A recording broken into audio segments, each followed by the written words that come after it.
There's such a thing as we've heard of body dysmorphia, where you look in the mirror and you don't see what other people see. But muscle dysphoria, is it just basically simply you want to be bigger?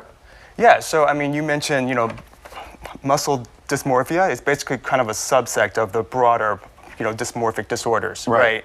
So, typically in this subsect, and there's a spectrum, right? So not everyone's on the extreme end of it. There are a lot of people who sort of inhabit a lot of the signs and the symptoms. Right. And, if sort of steered in the wrong way through maybe social media or other types of influences, they can enter that slippery slope. And right? It seems to me, I'd be most concerned about teenagers. Mm-hmm. They're playing football right now and soccer and everything else. They want to bulk up and they're taking all these different supplements. Yeah. So we'll get into that in just a second.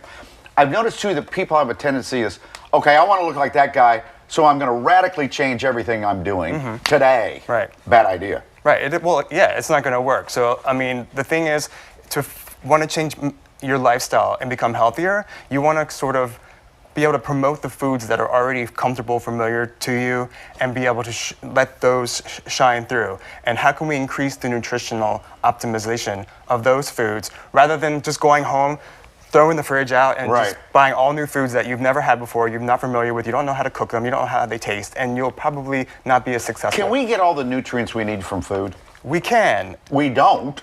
We don't. Well, we can. We can.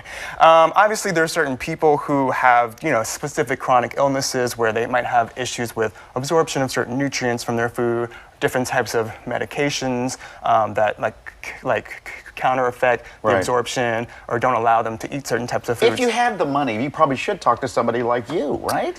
Yes, if you have the money, but good news, there's a lot of the big insurance providers that do cover visits with a dietitian as well. I've noticed people too will take advice, and I fall into this too. I've taken health advice, nutrition advice from the internet. Yeah. From like Instagram. Yeah. Oh. Well, you open Instagram, it's a cool place. It's fun, it's exciting.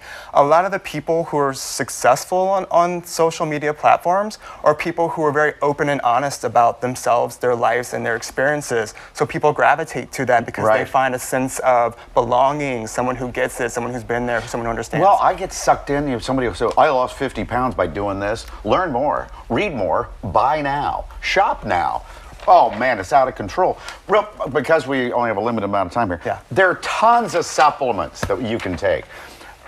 Let's blow off the bad ones. Let's just talk about good ones, okay? Let's see. Well, protein, obviously. Okay. You can get protein supplements all over the place. I'm talking about maybe brand names. Omega-3 fats, right? That's good. Yeah. Calcium supplements, right? Right. Good stuff. Vitamin D, obviously. Yeah. So the trick with supplements is that they're not a drug, right? They are in a different category by themselves, and the FDA doesn't really have regulation on those. So it's really important for you to do your research, know what's in your product. There can be certain ingredients that the FDA has approved for use in other drugs, but it could be contained in that thing at a higher level than what is safe for us. How do I know a good supplement from a bad one? So you have to kind of do your research. You have to talk to your doctor, talk to your dietitian as well before you really want to incorporate any kind of new dietary supplement. What is creatine? It's basically it's an additive to help increase muscle growth, and you see that in the messaging.